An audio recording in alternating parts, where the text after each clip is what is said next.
and welcome to A Journey in Boots from Trauma to Triumph. I'm your host, Dorothy Odell, and I say it that way because Dr. J is not going to be co-hosting tonight. She is there with a lovely and amazing peanut butter dark chocolate, Sabrina Johnson. And that is no slam, that is no slur. It was an argument they were having prior to the show starting. And so I just want to put that out there. I can be a Reese's cup. I'm good with that. Okay. Oh, I love that. You get the best of both worlds, the chocolate and the peanut butter. Lovely.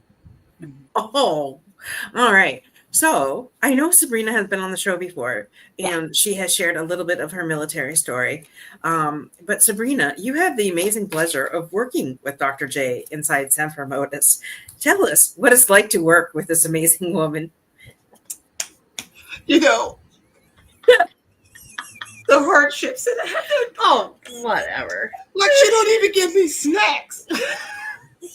And I got to go and trudge the trash can outside. I was outside looking for a lizard.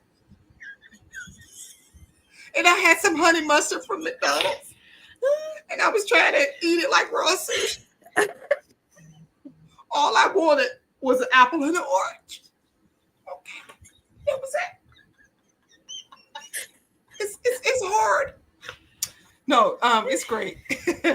Yes, she is a great boss. And the Academy Award goes to Sabrina Johnson, ladies and gentlemen. I mean, yes, I deserve it.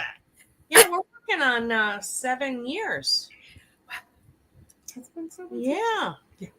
Because we worked in community mental health together. That's where I met her. Oh.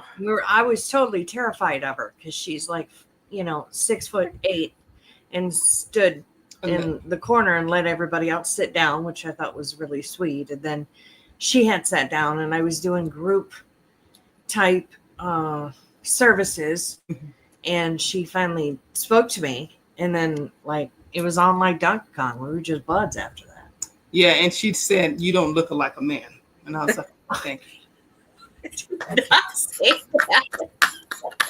I said, I can't help this big head of mine. Okay. I never said that. Allegedly. You do not. Oh my gosh. We are really starting this show off with a bang tonight. Sabrina, are you sure you can't say for the entire episode? Because this would be like the bloopers of trauma.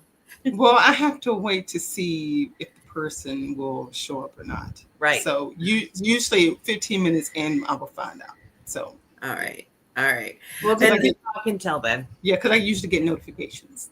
Yes. Got it. So, Sabrina, what kind of work do you do with inside Semper Motis? I do outpatient therapy. Yes.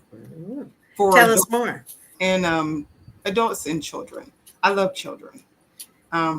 Being that I'm one of 11 kids. Oh my God. She's one of 10. Yeah, so I'm one of 10.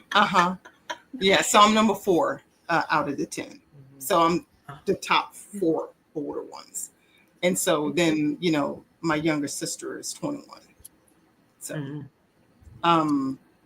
but I enjoy working with kids because I help them navigate their hard-hitting emotions. And then I also educate the parents on the things they can do outside of sessions to help support their child. And for the adults, I usually will, go over some of their issues that they have in like emotional dysregulation, if they got bipolar or schizophrenia or whatever diagnoses that they have. So I love it. Yeah, keep in mind, Sabrina has 4 jobs. So she works in community mental health as a supervisor.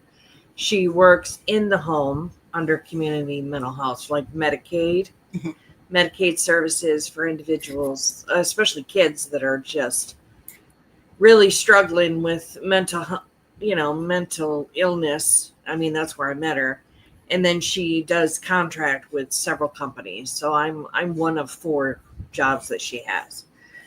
She's licensed independently, so she can serve anybody with the major insurances in the state of Virginia and almost Florida. We're waiting on that. But what's cool is telework is you can register for a myriad of states now so that you can provide services, because once you're credentialed with an insurance, you're nationally credentialed with that insurance. Like I will have the VA Community Care Network kind of approved me for some dude in Wisconsin.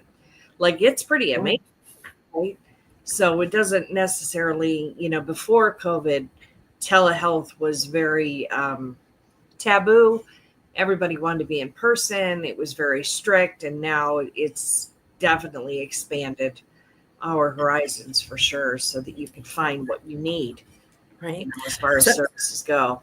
Since we're limited with Sabrina here, I gotta ask Sabrina this question. So remind our viewers, what part of this service were you in the military when you were in active duty?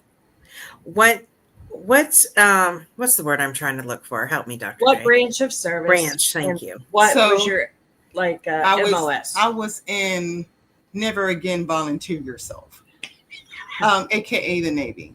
I was a CB, so I worked for the civil engineers, so the S3. So we did drafting. We did drafting and surveying for the military, and there was 6 other rates to builders, steel work, construction, mechanics, all of the things. Utilities men, yeah. How do you go from that to mental health? Well, I was just going to ask that question. Well, once upon a time, back in 1956. No, what it was is that people always would come up to me and talk to me, right? Mm-hmm. And it was very interesting because I'm an old soul. So when people usually would think that I'm older than what I was, I was like 14. People would come up to me and just start having random conversations. I was at the mall one day and somebody was talking to me about how their, disclaimer, their child had committed suicide. And I was like, oh, I'm sorry to hear that. And then that started the ball rolling. But I also have a lot of individuals in my family, on both sides of my family, with mental illness, schizophrenia, bipolar, ADHD, neurodivergency, blah, blah stuff. So it's a lot. So I decided to go from construction I was going to become a clinical psychologist, but I couldn't get my life right. So I didn't know if I wanted to go into therapy or, that part. And so it would have required me to reroute my schooling for that. And then in the military, when I was in at that time, they were not going to let me do internships, which would have delayed my, me graduating. So I was like, I'm just going to get out. And so here I am now, serving our fellow veterans and first responders too. So. That just blows my mind, from construction and surveys to now helping people with their mental health. Mm-hmm. Yes, I tell people that I help them construct their lives back together. Ooh, that is sexy. Yeah. And Chasen, I just want to give a shout out to Chasen. He says, hello, ladies. So welcome. He's from New York. Awesome. New York. That constructing people's lives back together again. I love that. That is wow. Awesome. That is good. And then you met this amazing lady. And, then the rest is history. That was my fault. I went up to her. She'd never come up to me. She's just kind of she's the assessor. She stands back and reads everybody first and then tells me, okay, this person you can trust, that person, don't risk it. But I looked at her really what in the corned beef and cheddar? Why is this lady coming up to me like we best friends? Because we are. I was like, I don't know you, ma'am. I knew you. Why are you all up in my Kool-Aid? Whoopi's on the show tonight, ladies and gentlemen.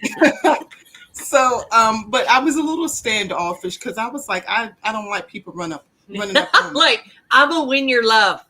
It's just gonna happen. So it was like I eventually had to give in because She was like an older sister, basically. She wouldn't leave you the hell alone. Let's just she was face like it. a stalker, right? Right. And I was like, well, at least I'm getting stalked by somebody who's somewhere where I'm trying to get to. She's my sister from another mister, and I knew right away. Even my older sister says, like, if Sabrina was in Ohio, we'd be besties. And I'm like, absolutely. And then I would have an additional sister, so it would be like more than that. She's got a bunch of vanilla stalkers. It just happened. Well, then she needs to be in Canada so that we can be sisters too. Right? Canada. I've only been there a couple of times, but it was with a cruise. Mm-hmm. A cruise to Canada? Really? We did a drop off over there. Okay. Mm-hmm. She does a lot of family cruises with her sisters and her mom. And how did you survive in a house with 10 children, though? I want to say that it was very hard, and we only had one bathroom. Oh, dear Jesus! Mm-hmm. Yeah, until I went to boot camp at 21. And then you had to share it with everybody else in the infantry. Yes, 100 women. And yes, I was like, oh, this is my life. I'm used to this. Yeah. It was very, the attitudes. I kept getting dropped because I was making them laugh too hard. And so, I was more of the comedy relief, in boot camp. So it was good. I didn't mind it. And that's why I got arms now. Yeah, Sabrina never needs to sell her feet on OnlyFans. She just has to do stand-up comedy. Like, should be set. Well, here's what I had it, and it was a really good question. Oh shit! Now it's out of my head. I do that. I'm sorry. Give her a second. What were we talking about like a second ago? It was really good. Siblings in one bathroom. Mm-hmm. I don't know. Sorry, guys, it's gone. But it was really good. I remember it. And then anyways, it will come back around. Hopefully she's still on. And hopefully your patient doesn't need you. Right? Well, she just responded that she was ready. Oh, of course. And this is what happens when you talk to a therapist, people. It's a real life. Yeah, well, I get assigned people at the last minute. So anytime that they sign on, they can schedule their own session time. And so she scheduled this particular time because I thought that she was going to schedule for earlier today, but it's okay. Mm-hmm. And plus, she didn't tell me until yesterday. Love people. Usually you need more time. Yes, I did. Yeah. Mm-hmm. I needed like at least 2 days so I can clear my schedule. So yes, and work around it. Well, if it goes short, come on back. We want to. Or if we go long, however. Yeah. Now we're talking football. All right. All right. Well, let me go. All right. Well, we'll miss you, Sabrina, but come back if you can. Yes, I miss myself too. Stand-up comedian, exactly. And I have on my my shirt that says, it says baking because murder is not the answer. What? And apparently this lady can bake and cook. Yeah. Like nobody's business. Yeah. And so that's why she has that t-shirt. That's amazing. I always have a freezer full of cookies when she leaves and waffles, which is nice. Mm-hmm. She's a plain Jane. She likes just plain vanilla waffles. Oh, Dr. J. Yeah, I like all the other things in it. The nuts and the berries. Chocolate chips, peanut butter. Ooh, there you go. You just like chocolate and peanut butter. Yes, I do. She's just a Reese's cup all the way around. Yes.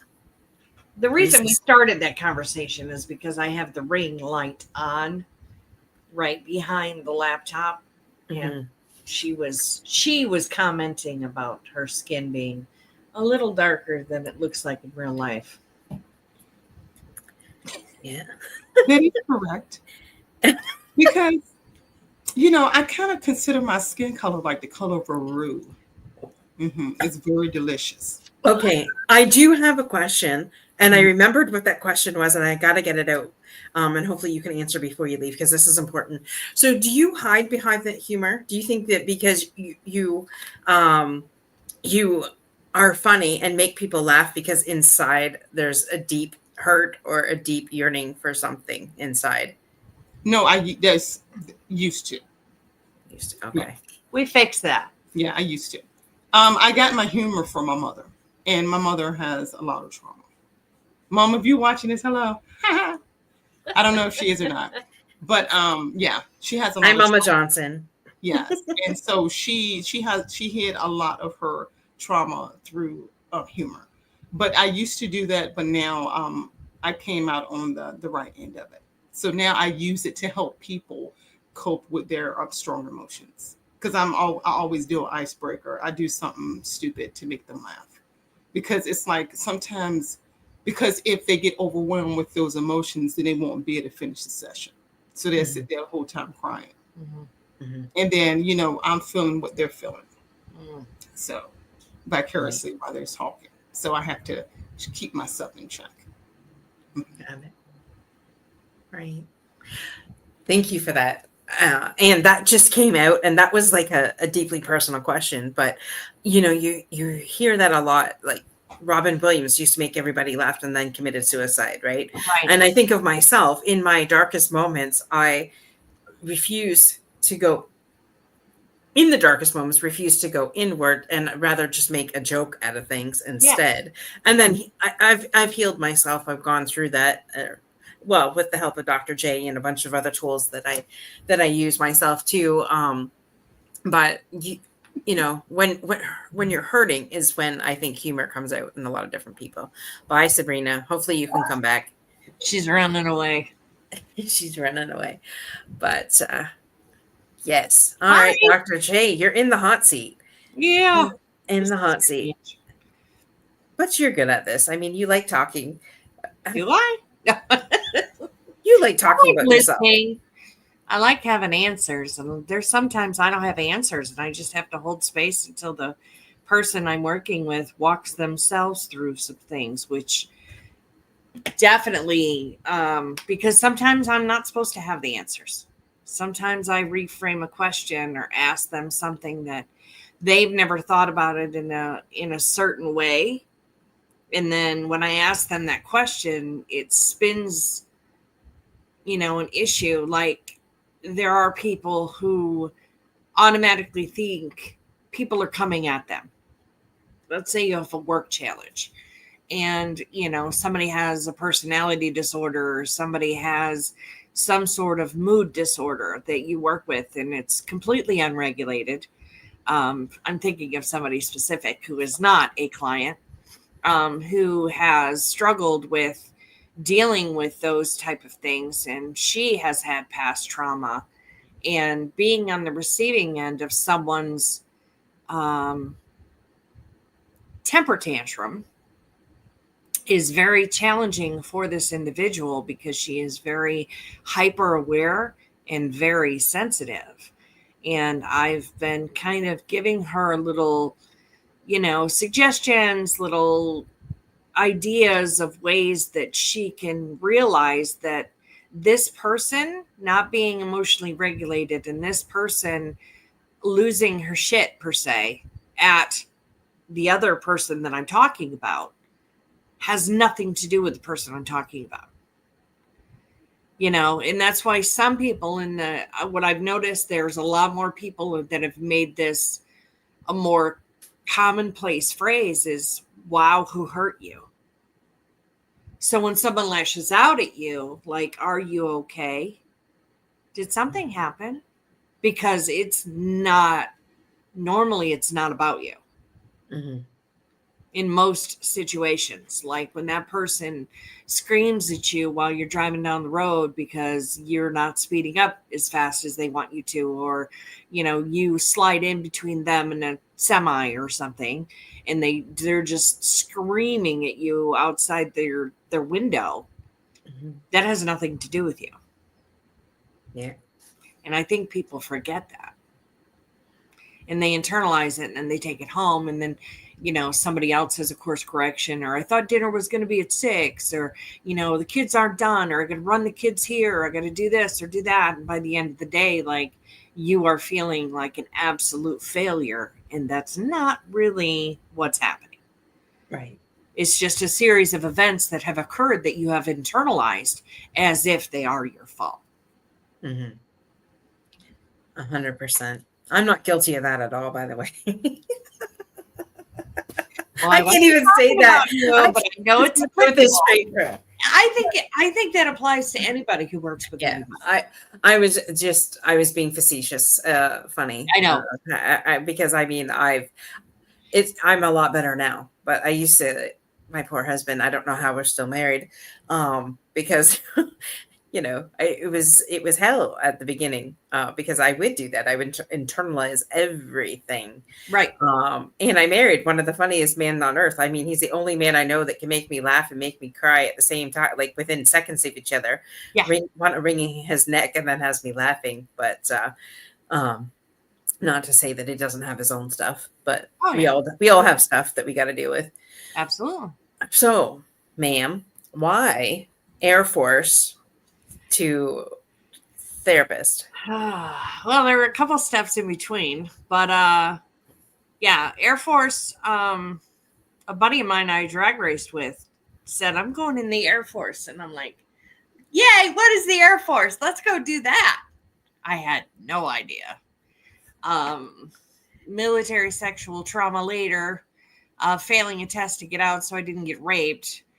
And then I went back to my racing stuff. I worked at Pep Boys as a cashier and, you know, moved all the way up through the management. You know, I worked with AutoZone and Advanced Auto Parts, and I did a lot in between for a long time. And then I needed a shift. I think I get burnout because I put 100,000% into everything. And I did not understand what pacing myself meant. You know, I started to get my education. I wanted to do something different. And in order to get higher in the management roles, I had to take management education, and I had to get MBA. And I started taking business management courses at $726 a credit, going, I already know this stuff. Why am I taking classes on information that I learned in real life? It just didn't make sense to me. So I switched gears a little bit, and I shifted and got offered an opportunity to work at acute care psychiatric ward, and talking to those individuals who are at psychosis level. I learned that if I can help them get to sleep without medication, how interesting would that be? You know, and I thought there was, you know, some power in that. Like what a cool gift and an opportunity that I have where this person can feel heard.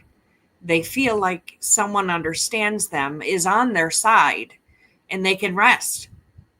Right. And I realized how valuable sleep was even way back then. And then I'm like, ooh, I need to shift gears. And so I finished my PhD and then went back to school with a master's in mental health counseling. And there was a therapist at the psychiatric facility who wrote like a 400-page book on God. It's a pretty interesting book, just about revelations, like breaking it down. Mm-hmm. And, you know, I asked him, I said, do you ever like go on book tours or talk about this book? And he's like, no, I put everything into that book. I'm done with that subject. And I'm like, ooh, you can be done? Like, that was amazing to me. I didn't realize that once you transition from one thing to another, like that chapter's done and we're moving on. Like, I didn't know that. And I'm like, oh, what else does he know? Right. So I worked nights and he worked days, and he'd come in and grab people's charts. And I just ask him little questions here and there throughout my, 2 years I worked there. And his answers just fascinated me. And I'm like, well, if I can be half the therapist he is, then I will be all right. Sorry, I had to put my fan on. I'm getting a hot flash. No, you're fine. And I thought he was very insightful and very perceptive, and he had lived through his boss's suicide. Wow. You know, he's the one who found him in the office. It was pretty terrible. And he was like, no, I mean, you have a perspective on these things. And he just shared his perspectives with me, you know, little by little. I got little nuggets every day I saw him. Not saying I worked with him all the time, but, and I only had, 3 to 5 minutes. Mhm. So, like, I just wanted to, like, figure out why he thought the way he thought and how, because he did really help people. As I worked at the psych ward, I'd hear about him. And it's like, well, Will said this and it makes a lot of sense. And Will said that and it made it. And I'm like, damn, he's a good therapist. Because you don't hear that, especially in the psych ward. I never heard about any other therapists that work there. Right. Just the people, the behavioral health techs. This person takes their time. This person does this, or this nurse, right? But as far as therapists are concerned, he was the only one I really heard from the patients about. Right. And just some of the things he said really set me on a path. Right. So he's the reason I'm here at the end of the day. He'll never acknowledge that, but right. Yeah. We have a question here. Thank you for joining us, Rena. She said, good thing you switched gears. Yeah. And her question is, do you think people are misdiagnosed? Ooh, that's a tough question, isn't it? I think people, unfortunately, the insurance companies requires us to give a diagnosis upon the first intake, the first session. And unfortunately, I think people base their diagnoses on what they know. So yes, I do believe people are misdiagnosed all the time. People get diagnosed with depression when they have complex post-traumatic stress disorder. The other challenge is the book, The Bible of Mental Health, the DSM-5 TR, right? TR, whatever it's called, is pretty much our Bible to attest to how we diagnose people and with what. So you could have, the problem is that there are so many in that book that are similar. Borderline has the same symptoms as narcissism, or histrionic has the cluster B personalities are so close together. And unless you're really diving in and giving those specific assessments, it's very challenging to get the right diagnosis right off the bat. It usually takes several sessions in order to break that down and get into the nitty-gritty. So to answer her question, yes, I believe people are misdiagnosed. I think it's based on the information that they have. Mm-hmm. So if you don't know anything about complex trauma,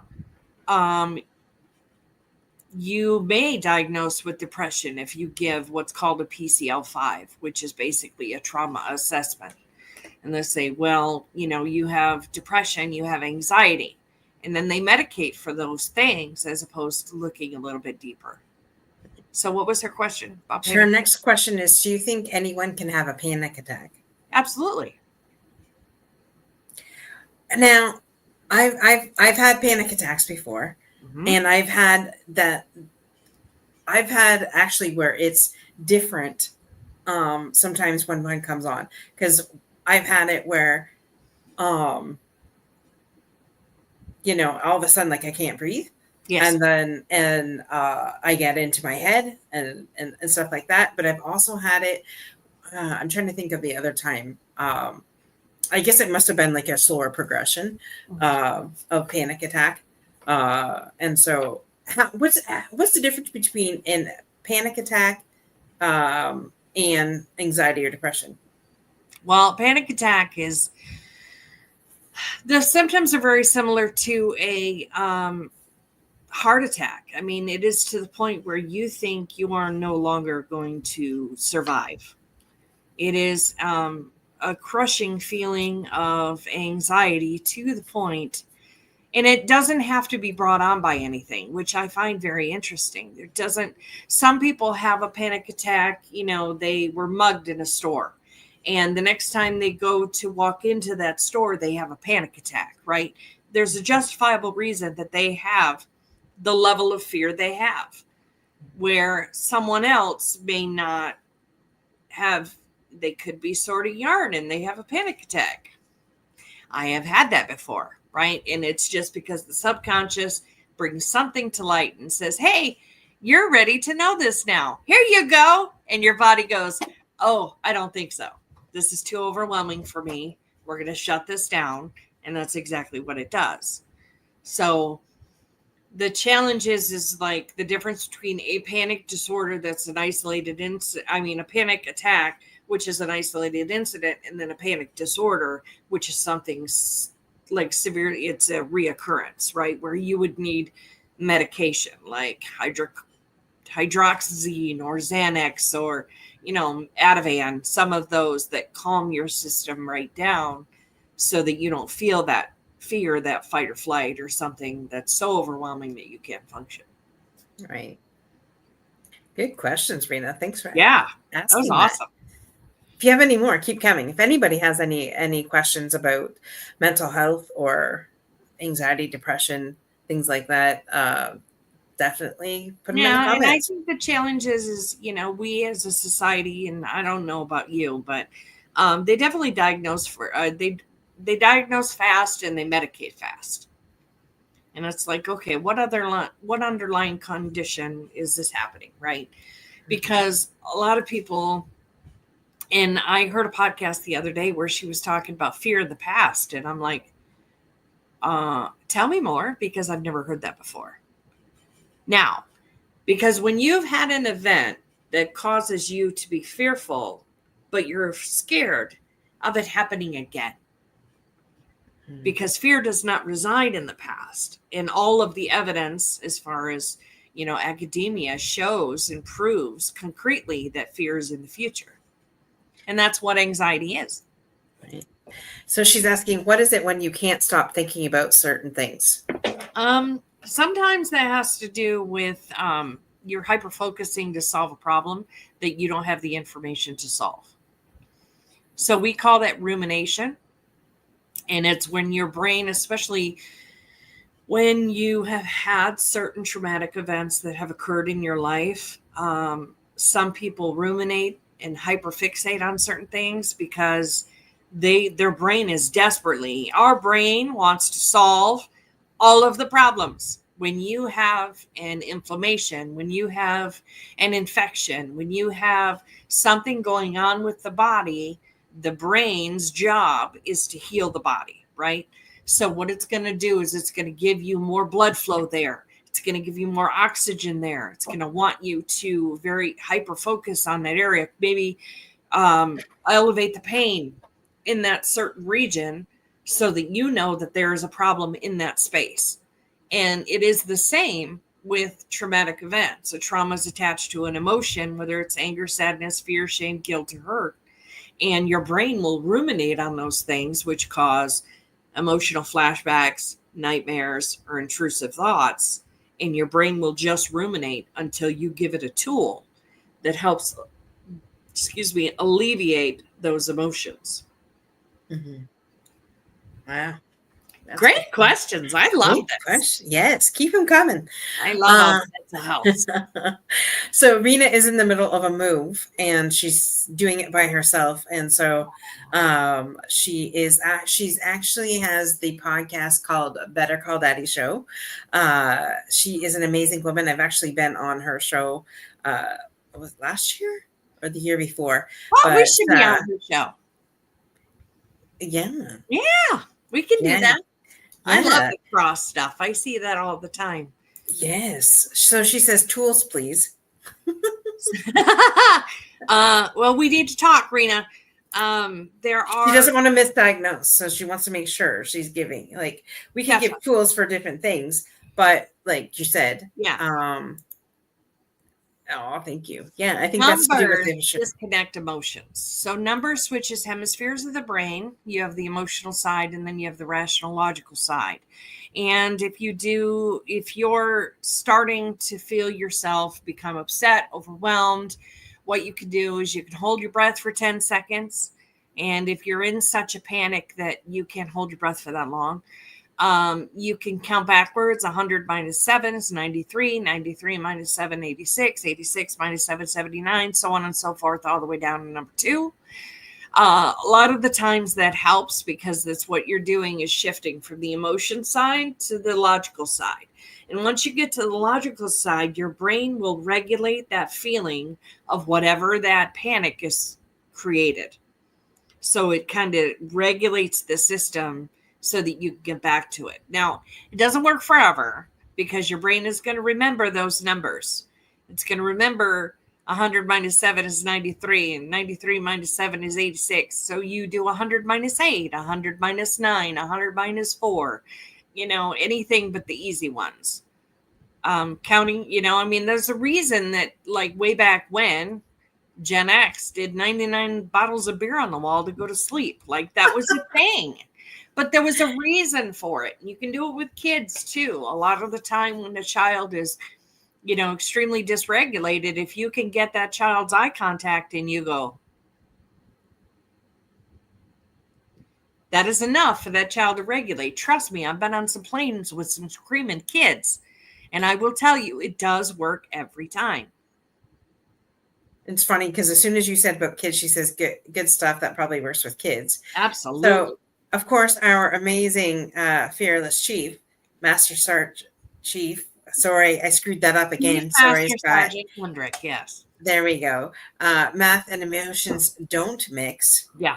And when's that book out, Scott? I have not forgotten. He's helping his kid get to the Olympics. Like, we need to give him a pass. Well, if you had your book out, you could help your kid get to the Olympics and without you having to go into debt. Just saying. Thoughts on supplements?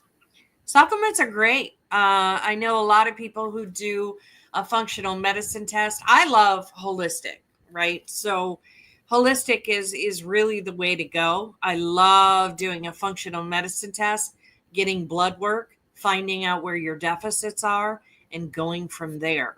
There are a lot of medications out there, and there's a lot of people that are communicative on what's good, what's bad, what's FDA approved, what's not, what kind of heavy metals, like taking some of that out of there. Highly, highly encourage supplements. Yeah, I have a lot of doctors that are definitely on that path. And how about teenagers? I'm assuming with panic attacks. I don't care for teenagers. That's Sabrina's thing. I'm kidding. I don't treat them. You have to tell me more, honey. Yeah, ashwagandha is good for mood regulation and, to get you out of that funk, whatever you're feeling. And sometimes, like women, I'm not picking on Dorothy, but in our stage, menopause, you can say it. Honey, I just turned 50, so I feel, I'm feeling all right, and it's definitely different than I thought I would feel. But as far as like, feeling emotions that you've never had before, being pulled into places you haven't been before, so like ashwagandha does a really good job of regulating that. And I know a lot of women in perimenopause that are feeling some of those strong emotions that they've never had use that to like square things away, which is lovely. It's good stuff. So I want to go back to Scott. Scott says he makes his kids touch each of his fingers and count backwards from 5. Yeah. So and his kids are absolutely fantastic. He's an amazing father. And Scott takes L-theanine. Yep. There we go. And it has helped for sure. Mm-hmm. And creatinine. Yeah. Very good stuff. I just think Rena's 45, so she gets you. Oh, she's still a baby. Well, it's really funny because I've been getting inundated with women that have menopause, Mhm. and so I'm actually a girlfriend of mine started up it's not a Facebook group, it's a chat group for women that are going through this, right, as a support system. Because Oh yeah. let's face it, our men have no idea what we're going through, And it's not their fault. We can't take it No. out on them because they don't No, understand. and They just I want to didn't support say us. right. I didn't say that to mean that they, that it's wrong or anything like that, but Oh, yeah. to get the support from women. And so what I decided was I had put a plea out there that anybody that had menopause, I want to do a couple episodes where like panels Yeah. of women. So women that have it, women that have got over it, and an expert. So I want all three on one, at least, maybe a couple with stories or whatever. I can have up to, I think, 10 women at a time doing this on my other show, Yeah. Unstoppable Overcomers, and just being there as a support system for women in our time of need. Dr. Constantinides is a foremost expert, and she runs all this stuff. And she does all of that. So if you ever need anybody, Dr. Marion would love to do it. But I will tell you that Moringa, have you heard of that? No. Okay. So this stuff is thebomb.com. You want to talk about regulating your emotions. Moringa, you don't have hot flashes with it. You don't have any uncomfortableness, any overwhelming emotions like, more tears, less tears. You definitely feel more consistent. And Moringa, you can get it from Amazon, and it's really good supplement to kind of offset some of those. So that's for moods, though? No, it's for perimenopause and menopause. It's I don't know, my sister told me about it.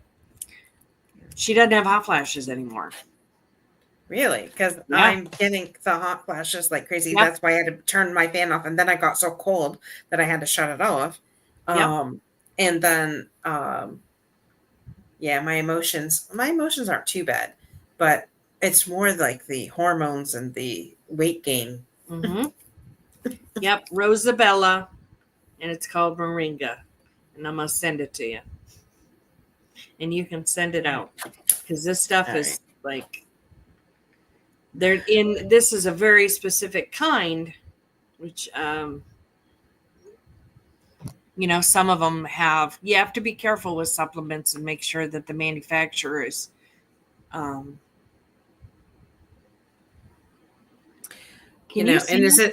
is it American? Is it American or is it that Canadian? Yeah, so I don't wondering know about the tariffs. I don't know. I know you can get it on Amazon. You sent it to me via text. You didn't put it in there. So hold on. I don't know how to transfer I know how to do things, darling. Well, yeah, but that doesn't help me because we're on two separate things. Phone? Computer. I don't know how to put this stuff on the computer. Anyways, so Dorothy, I'm gonna ask you a question while I go get the computer charger. Okay. As far as challenges, you talk to thousands of people. What is the biggest challenge that you have seen consistently in women over 45?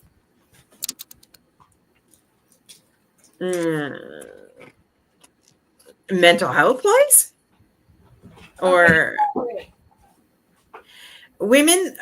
Okay, well, the biggest thing is, perimenopausal for sure. And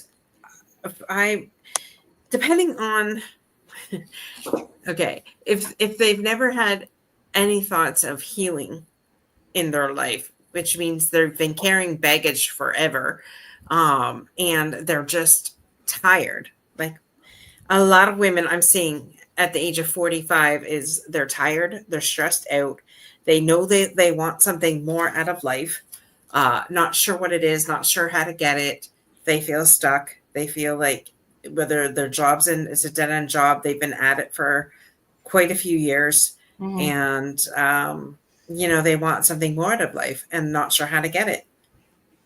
And then if they're in relationships, their spouse or their partner does not understand them at all, is what I'm seeing. And so there's a disconnect there. Mm-hmm.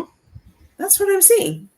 So lack of hope and purpose, lack of direction. And how do you help them focus on, like, some people have people make, like, write us or complete assessments, or do they have some sort of, like, how do you help them and guide them in that way?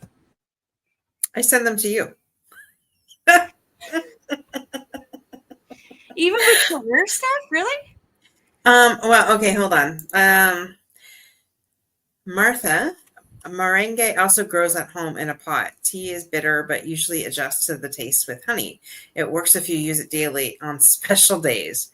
I love Dr. that. C. She would know. So Dr. Corvea is one of my practitioners. So, and she is bilingual, and she worked at the VA for a very long time. She's a sweetheart. She's exceptional. She's my go-to, definitely. Her and Dr. Maisano. Dr. Maisano is clinically trained psychologist out in Arizona. He's a Marine. So I send the hard-headed ones that are like, "Oh, change my wife." I'm like, "You're going to It see." begins with you. It Huh? begins with you. It begins with you. Okay, so here's a tip. Any woman out there, and I've said this myself, so I get you. I've said this myself. Any woman that is blaming their spouse for something, you must look inside first, because it starts with us, and then it is projected. What I found is when I changed my behavior, I realized that other people change their behavior around me. Yeah. So because I can't change their behavior, I can only change mine. I'm only responsible for me. So what I've learned is I've had the benefit and the ability to kind of react differently. I hold on to what I'm going to say before I emotionally respond. And, I've realized it's very interesting is when I change my response, they will change their response, and I found that to be pretty cool. Like when you're having a conversation and you don't respond the way you traditionally did, or you're not harping on the same thing over and over because you're trying to figure it out in your brain. Maybe you work through that on your own instead of leaning on your partner to solve the challenge.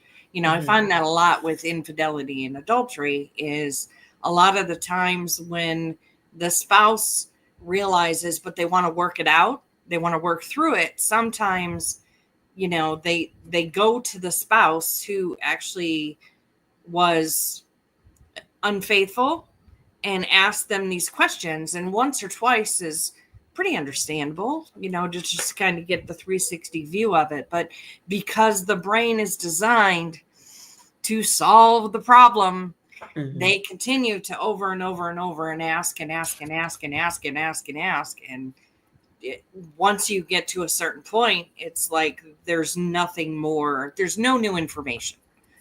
So then you may need to see individual counselors. And I always highly recommend that, when you have a fracture in the marriage, you have individual therapists, and then you have a couples therapist, and the individual therapist and the couples therapist are working together so that they can streamline the process and get you where you want to go faster and safer.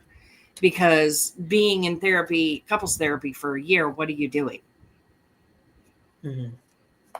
You're just, that's just and here's the thing. Okay. And many others.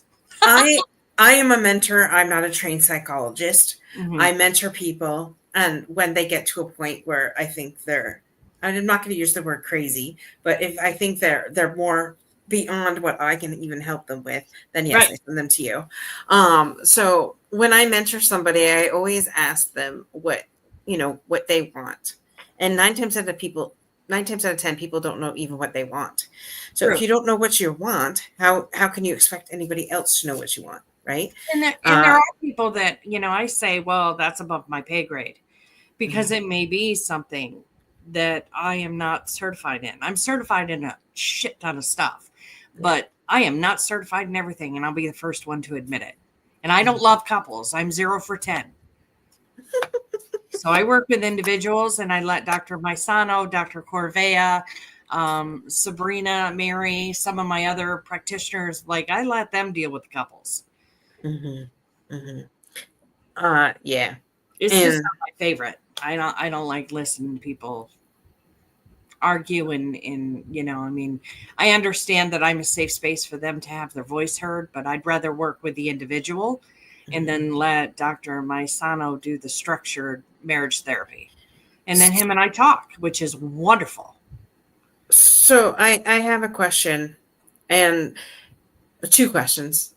So when you see your patients, I'm getting that the object is for them to get healed and then move on to be the amazing people that they are. Well, to manage their symptoms by themselves. I am not here for you to be codependent. I'm not here for you to be in services over, I give people a year.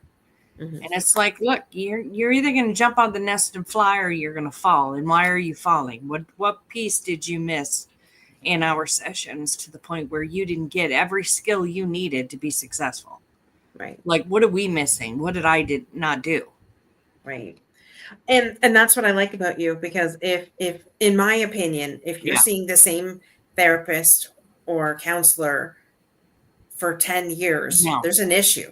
Your friend, you're paying your friend. Like, I don't personally do that. There's other people that take a little longer, and I've been fired, like, because I'm so direct, and I tell people right out the gate, look, I'm very direct. I'm very in your face.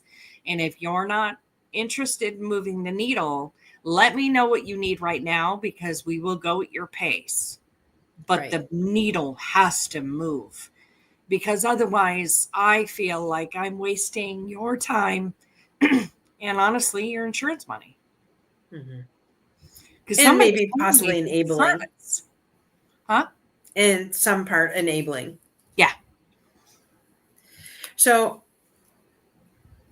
and this is a personal question, but there's a reason why I'm asking it. Do you yourself get therapy yourself? Oh, yeah. Yep. I have a pretty amazing psychologist who, she rips my intestines out at once every Monday.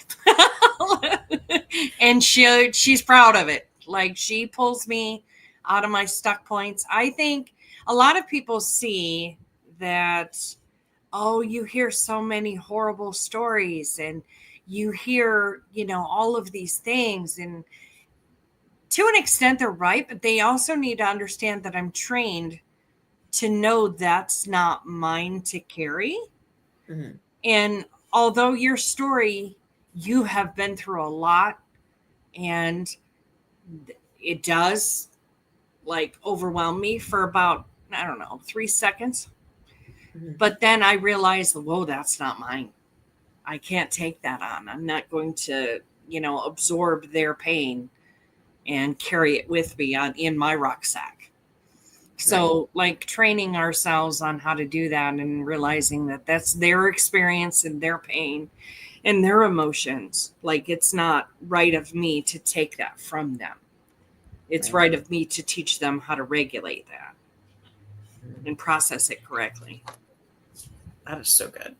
But I mean, as much trauma as I've had in my life, I absolutely have a therapist. I asked that question specifically because I believe that every therapist should have a therapist. And I believe that everybody in the world should have therapy. I really do. At some point in their lives. Whatever that looks like. And there's some people that just going to see the horses once a week is enough therapy for them. Yeah, 100%. Well, so let's just put it this way. Our parents did the best that they could with what they knew. Yes. Their parents did the best that they could with what they knew. There's a huge gap. Yes. And then us as parents God help us all. We do the best that we can with what we've been taught. And there's again another gap. Each generation, I think the gap gets a little bit bigger. Yeah. And we all try to do the best that we can, but we're going to screw up our kids at some point on Mhm. something. It's a guarantee, just like death and taxes. So no matter what, June Cleaver, I'm sure, even has traumatized her children at one point or another Well, yeah, on because I something. mean, you don't learn the middle road until you get older. And, I'm not going to do what my parents did. And then you don't make your child tough enough to take those criticisms that come from his peers, So it's like there has to be some sort of balance in that. But I saw a meme the other day. What was it? They were talking about Gen X. And there was a millennial who got on and said, I don't understand why you drink out of a hose. Why would you drink out of a hose? Like, you can just get water from a kitchen sink.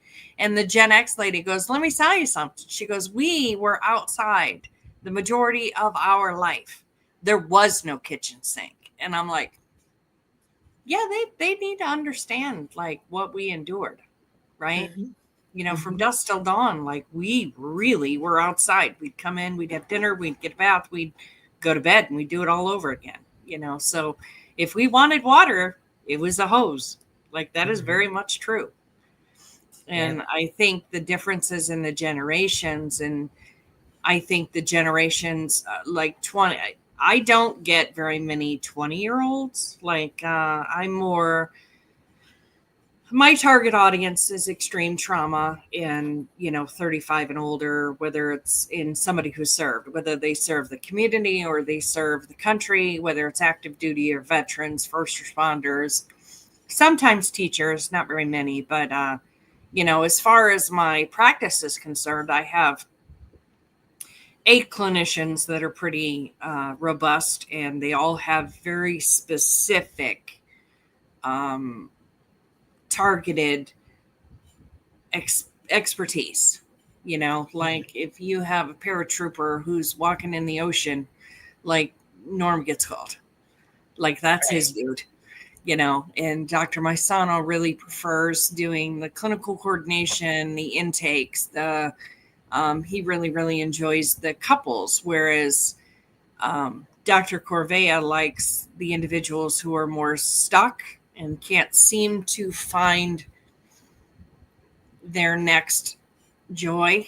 They're stuck in a rut, or she really likes the people that are retiring and don't have a hope and purpose, or if they do have a hope and purpose, they're not truly thriving in that area yet because they need to do a little bit of work,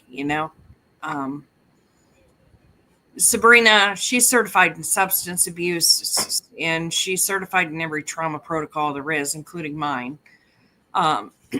So she's certified in pretty much everything to help everybody.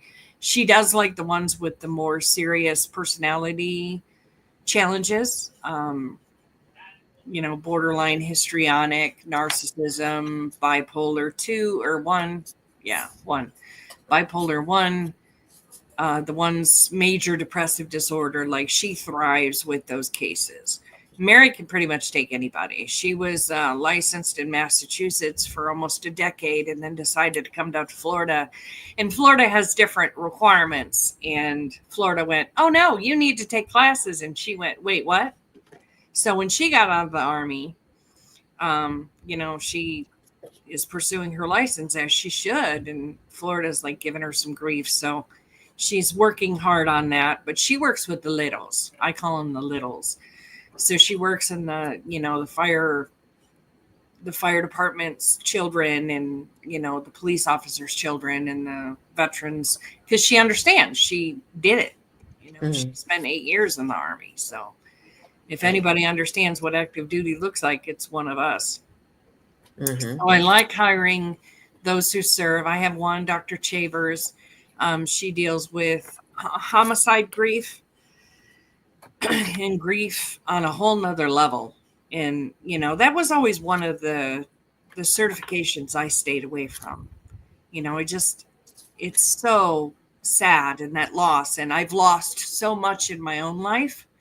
I just didn't want to sit with that with clients. So I avoided it, and then she found me actually she needed to, she's finally after 18 years getting her independent license. So she found me on the lovely Virginia board's website. And she realized I work with first responders, and that's where she wanted to be. So she specializes in grief, and that's a very hard, unique space.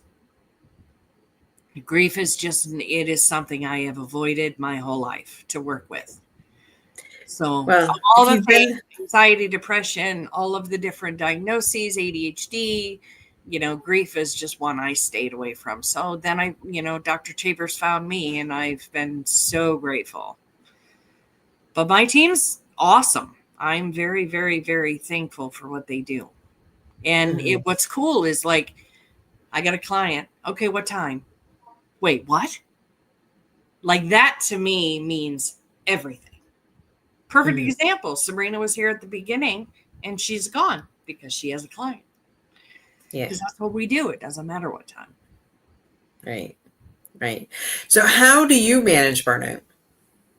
Because hearing this day in and day out, hearing these stories, and I know you don't take it on, but there's got to be something that you remember from each person, right? And so how do you not take that on? And how, number one is the first question, part one of the question, and part two is, so how do you relieve your stress and manage your time so that you don't get burnt out? I have very hard boundaries for when I see clients, and I usually, luckily, Dr. Maisano is going to rock this, and he's setting up for definitely, he's got this all figured out, which I'm so grateful. But I do a lot of admin, and because I do all the billing, and everybody goes through me, so it makes it a little bit easier. But I also have some other tools in the fire right now. So, speaking engagements, I definitely got Dr. Kim, she brought me to an event that had the Ukraine teaching, over here at the Tampa VA, and they were learning how to do very specific medical things and polytrauma. And I had an opportunity to talk to some of them, and they want me to speak at their conference, which is Zoom, by the way. I'm not going there. Yeah. That's not really a safest space to go right now, but so I got an opportunity, and I got a couple keynote speaking situations coming up, which is pretty amazing to just kind of share all of the wonderful things we have available and that help us here. And the biggest thing for me is, having lost somebody to suicide, and then being on the phone with someone and not knowing if they had taken their life. I never want anybody to feel that, ever. And I think that when you take your own life and die by suicide, that you leave a tsunami of issues, and you put that onto other people. And I get a lot of individuals who are survivors of individuals in their family that have died by suicide. And that feeling of shoulda, coulda, woulda is horrific. You want to talk about rumination. If I did this, if I reached out, if I made that phone call, if, then, and it's like, that's not true. And I did that for 25 years. My best friend died by suicide, and I ruminated constantly on, if I would have just not went to dinner with her mom, if I would have stayed home, if. And at the end of the day, she would have done it the next day. When I flew back to my permanent duty station, she would have done it then. So me worrying about being there in that moment was irrelevant. Yeah. That's just brings back a flashback. In my early 20s, I think it was, late teens, early 20s is when my uncle took his life. Mhm. And we were close. And 10 years after the fact, I was still thinking, okay, well, if I would have did this, Yeah. if I would have done that, if we would have talked about, if after the first suicide attempt, if I talked to him instead of kids are to be seen and not heard, no matter how old you were, maybe I could have prevented him from taking his own life. And for 10 years, I let that haunt me until I got help with that and started healing that part. And then ever since I talk about it, like I don't even have that thought anymore. Yeah. I know that is his thing. He wanted out of the pain. Well, it's a permanent solution to a temporary problem. Yes. And Melody it here. happens a lot. Yeah. Melly says that feeling can crush you if you let it. Absolutely. She knows firsthand. Yeah. Yep. It absolutely can. And that's when you have to decide, like, is this on me? Yeah. You can't save everyone, but you could definitely give them the information, whatever information that will resonate with them, and help them realize that this is a permanent solution to a temporary problem. And I will tell you that, the statistics are in the 90 percentile range that those who attempted and survived regret it. That tells you everything. Yep. 100%. I mean, I understand that you can't know everything, but what you do know is that you are not responsible for somebody else's decision if they are to take their life. You can't carry that. Yeah. And I know Gold Star moms who do it all the time. And it's like, are you grieving your son? Or are you shoulda, coulda, woulda-ing this as if you could have stood in the gap? Like, this is what we need to know. And breaking that down, and 90% of the time it's grief. Because them having that anxiety about, if I did this, then this. You don't know that. Yeah. And it took, I was 20 years old when my best friend took her life. And I will tell you that her mother is the one who told me that, honey, if you were flying out the next day, she would have done it the following evening. And I'm like, oh, that was rough. 20 years old, not knowing anything, flying out to see your best friend. She's in a bad way, we're having a blast, right? Whole Ace of Base genre, right? Like, because that's what we used to jam to. And she was a singer like me. So her and I used to just absolutely dance around her bedroom and sing like we were 14, and it just really brought her spirits up, but not enough. Because she was grieving and getting her the mental health she needed. Taking her medication was not something she was willing to do. Right. But I can't take that on. No. Unfortunately, we can't force others to do things. All we can do is change ourselves and watch them change in reaction to us. 100%. 100%. Yeah. And that goes back to our earlier conversations with, it all starts with us, by us changing our mood and our ways of being. It actually changes the people that we hang out with, whether that be your spouse, your friends. I remember the first time someone said to me, well, people treat you the way you allow them to treat you. I wanted to punch the shit out of that first person that told me that. Yeah. And then I had to sit back and I had to think about that. And I'm like, oh, wait. Yeah, I guess you're right. What will happen is what you allow, and people do not like that, and that's why I do telehealth. I don't get throat punched. But I have said that, and it's hit very, very hard. But it was said to me. Yep. So did you hit Norm? Yeah, so I do a lot with nonprofits.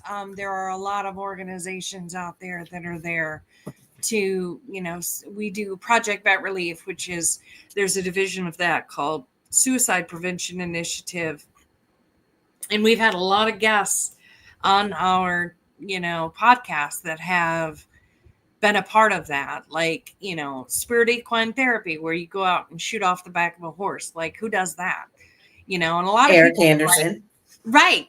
So a lot of people are like, ooh, give veterans guns. Yes, give us guns. We like guns. Like guns. And their allies too. Yeah, absolutely. Like, but a lot of people are like, ooh, is that safe? If they have PTSD and they have a gun. Yes, it absolutely is. I promise. The Chris Kyle situations are very, very rare. Like most of us know safety. There's enough people that support that. We just had a fundraiser out at Eric's Ranch a couple weekends ago, and there were so many people who were like circling around and making sure every person, it was one-on-one. So everybody was safe. Anybody who handled the weapon was like with someone who had support. It was not like, hey, just like Old West cowboy shoot off this, live rounds, right? So that compressed air is significantly different than a live bullet. And they had, 2 different places where things were happening, and it was pretty cool. It was set up really well. I go scuba diving. I don't go down too far just yet. A couple of my buddies at Hernando Beach are going down 130 feet in Key Largo to see a shipwreck, and I'm like, but I want to, and they're like, no. Get your advanced certification. So now I got to call Bubbles for Vets and get my advanced certification. So Oh, Tony, he'll help you. I know. Well, that's what I'm talking about. I know. So I have, a lot going on. Monday, I get to be helicoptered out to a Navy ship and spend the night on the Navy ship as a VIP experience. So that's going to be pretty cool. So I got all these birthday surprises, It's going to be epic. Videos of that. Oh, I will. Trust and believe I will. Oh, the mama's back. She's back. Words, final thoughts. Oh, am I doing my last will and rights? Yes. I need somebody to connect me to Dwayne "The Rock" Johnson. Girlfriend, I know. I would love to be picked up by a strong man. Would you like to be rocked? Yes. Rock me like a baby. Pick me up and snuggle me like a Care Bear. Yeah. She doesn't like it when I do it. Well, there's somebody in your facility that is just as tall as you. You said what? There's somebody in your vicinity right now that's just as tall as you. Yeah, that's true. And who's that? Norman. Yes. He's 6'5". Check my face. 7. Check my face. They get along like water and oil, and it's very entertaining when they get together because we're two special they ed people. banter like I'm going to record it. I'm just going to. We're both special ed together. Mm-hmm. They are something else, whole nother level. But when they talk about alcohol, because Norm is, a medium-sized bartender, they get along great.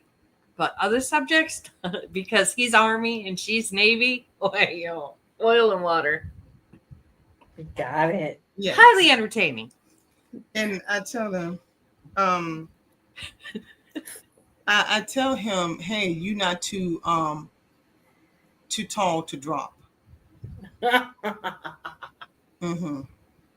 So the end. I'm never scared. Yes, it's fun stuff. He doesn't mess with her too much. I He'll take a little bit. He'll come back at him and he'll be like, yes, ma'am. Like he sits right down. It's pretty funny. Well, it's because he's scared of you. Yes, most of us are. Well, it's more so it's my inner thoughts that come out. And okay, so what are you looking for in a man, Sabrina, then? Yeah. You've been saying close your eyes. What? The Rock Johnson. Why him? He got a bald head. He have muscles. He can pick me up. Mm-hmm. And he's good with children. and he don't talk smack about family. And he's a goober like me, because I'm very comical and I like to have fun. Well, there we go. Dwayne "The Rock" Johnson, if you're listening to this amazing show. But you know, but my side boo would be Joe Manganiello. Who the heck is that? He's Magic Mike. No, that's not no, that's yeah, he Channing Tatum, but he's in the Yeah. movie. yeah, he was Joe the fire, Manganiello. he was the fireman. He's the fireman. Oh. So it all started back on True Blood, back on HBO. Yeah, he was married to Sofia Vergara. Yes. Yeah. I was going to say Yeah. yes, I agree with you. Yes. Hmm. Because it's just something about his abs.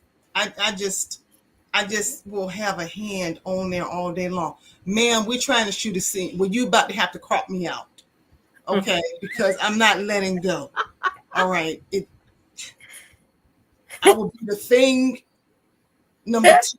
Okay. Do what? Listen, no, don't touch my man. Don't touch him. I got it. I will have my role in the movie. Oh, I got to put this out here. So I'll be in the bush looking with binoculars talking about, hey boo, how you doing? I'm ready for you. Would you like some Cheetos? Cheetos. It has to be random. So that's what she's looking for, movie stars. That's it. Nothing less. So I put on here, Dwayne "The Rock" Johnson, we need you. Yes. Melody just went to wow. Right. I think you just shocked the shit out of Melody. It was like, do you need therapy? Reach out to Semper Motis LLC and ask for Sabrina. 1-800 CB for you.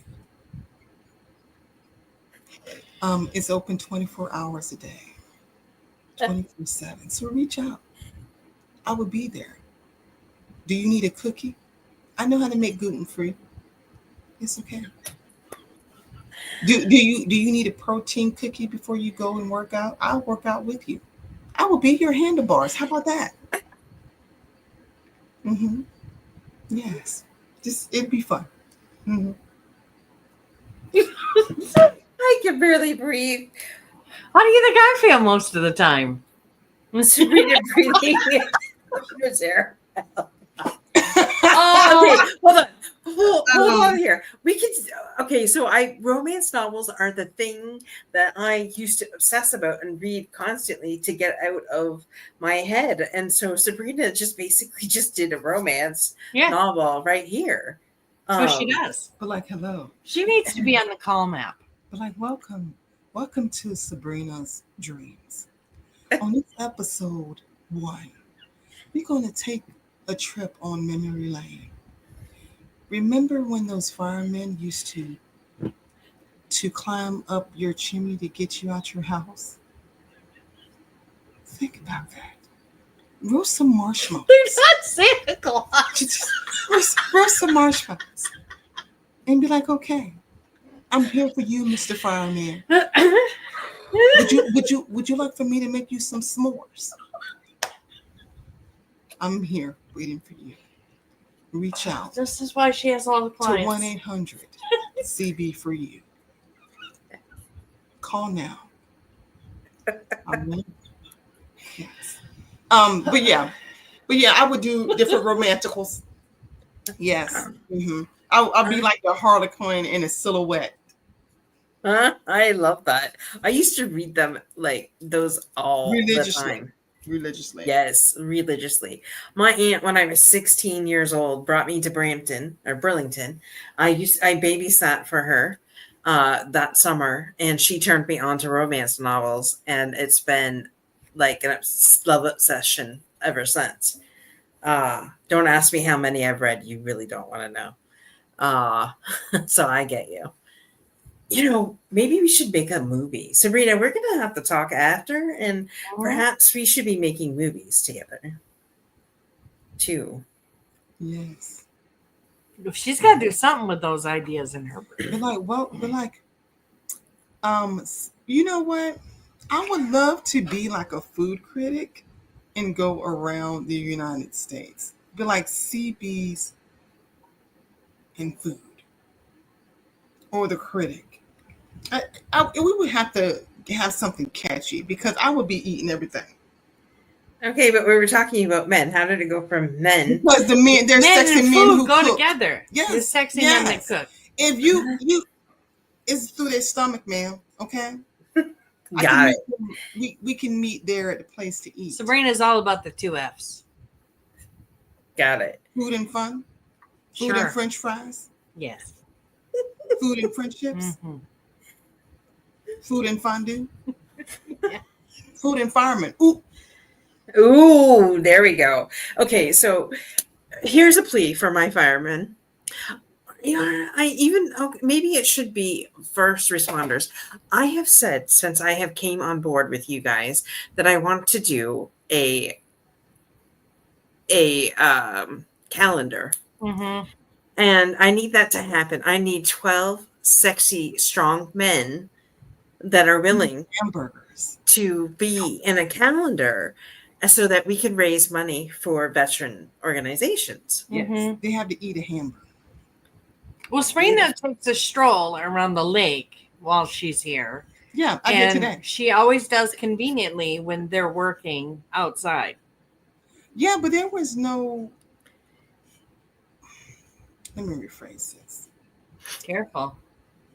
They were not tall enough for me. That's That was the issue. that's how she told me. She told me there wasn't enough chocolate. I did say that. Yes, I did. I'm not gonna step out. Well, I mean, we I like just all have to go flavors. to a different fire I station. like all and flavors. she'll find what I she like all needs. flavors. I do. You say that. But my favorite is chocolate.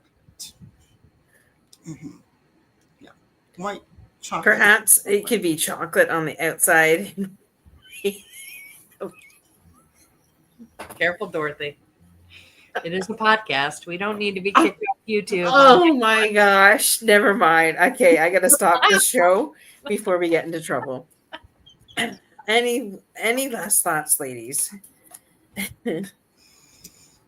Check on each other. Take the time to have a check-in. Just do, the military is very good with buddy checks. Everybody needs to do that. Just when you think about somebody, it takes 2.5 seconds to send a text message. Hey, Mhm. how are you? Hope your day is well. Just checking in, thinking about you, right? Take that 2.5 seconds and just send a message. And don't worry about a response. Don't worry about getting something back. You're doing this because they came into your brain. Mm-hmm. So many people are like, well, I'll send a message, but she never returns my text. That's irrelevant. Let them know you're thinking about them and that they matter. Absolutely. Absolutely. Any last words, Miss Sabrina? I love chicken. No, like what Dr. Royster says. Yes, it is good to do buddy check-ins. I do one on a daily basis with all of my super friends. Yes. Because I want them to know that I validate them and I support them, and that we send each other dumb memes. That's important because That's true. we like to laugh every day, and so laughter heals the soul, and so that's what we do. When the thing about it is that a lot of people, they say that they want to be alone, but they're lonely. So that's not. Those fun. are two different things. Yes, Yeah. it is. So like hers include, hey ho, afternoon ho, go to bed ho. Did you eat ho? And I didn't realize that ho was a term of endearment until I was Mhm. educated by Miss Sabrina on that. Yes. Because I'm like, that's rude. That's like calling someone, what's up, bitch? Like, no, right? Mm-hmm. Apparently, it's a term of endearment when it comes Yes, it from is. Sabrina. So Well, there we Yes. go. We've just been running with it for 8 years. Okay, I never get those texts. Like, come on now. Do you want a hey ho? I'll send you a Yeah. hey ho. Yeah, I Send don't. me. I don't think I ho, have hey. your stuff. So Dr. Royster can give it to you. Yeah, I will. I got that. There we go. Then I can be on the hey Gotta ho. write a movie script now. That's right. so- We got to write a movie script. We're gonna do something together. all right. My creative juices are flowing, but you got to give me a couple weeks. I love it. That's awesome. It's But tax Sabrina time. is definitely taking new clients. She works with everybody and everything, and she's I don't That's know right. what's your specialities. I know substance abuse, Everything, trauma. everything. She likes the personality disorders. So those who have been misdiagnosed with personality disorders, she does like to get down to the root of the problem, because a lot of the personality disorders are diagnosed, and in all actuality, it is trauma. Mhm. That happens a lot. Because, they got to assign it to something so they can get their billing situated. Yeah. So, what's the best way to reach you, ladies, and your team? I mean, I've had the website going across pretty much for the last hour and a Semper half. Motis LLC at gmail.com. So it's everything there. It's just at gmail.com. 757-818-0499. Leave a voicemail. My clinical coordinator will get to you. He'll return your call and get your insurance and all that happiness. We do have an electronic health record, and what happens is they send me their medical information. I forward it to my benefits place, and they send it back letting me know if there's a copay or whatever. And then we put them in the system. They accept an invitation to the system, and then they communicate with the therapist there, which is a pretty cool system. It streamlines everything. Right. So there you go. Quick and easy. Yes. Painless. And Okay. as you can see, you are in the capable hands of Dr. Royster and her team and Sabrina CB Johnson. Oh, that's right. She went with a rock because they have the same last name. Hello. It just Excuse me. Yes, you are correct, Dorothy. I would have been Sabrina Johnson squared. Oh my gosh. Well, there we go. Like, it just clicked. It was meant to be. Yes, So, Mr. Johnson, Mr. Dwayne the Rock Johnson, this is your wife, like your future, your destiny awaits right here. Yes. I'd approve of that union. I think The Rock is a good dude. He's got a good heart. And a good soul, and he does a lot of things that are. He's consistently a good person. Mm-hmm. Yeah.